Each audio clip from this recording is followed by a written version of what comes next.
What's up everyone, welcome to this video. In this video I will show you how to fix if video recording is not working in HyperOS. So to fix this issue, first of all try restarting your phone.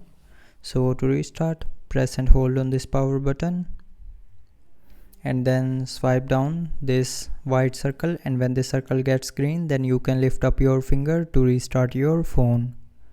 And after restarting your phone, the video recording will start working. But if you are still facing the issue, then tap and hold on the camera app and then tap on this information icon.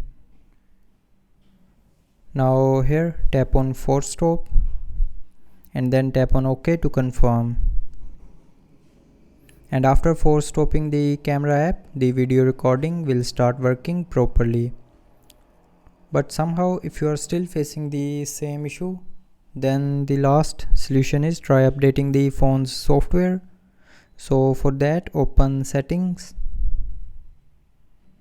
Now in settings, tap on about phone.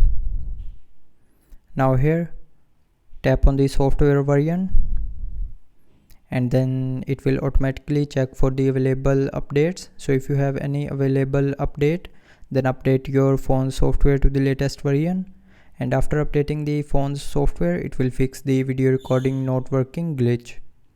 So that's how you can fix the video recording not working issue in HyperOS. So I hope you liked the video. Thanks for watching.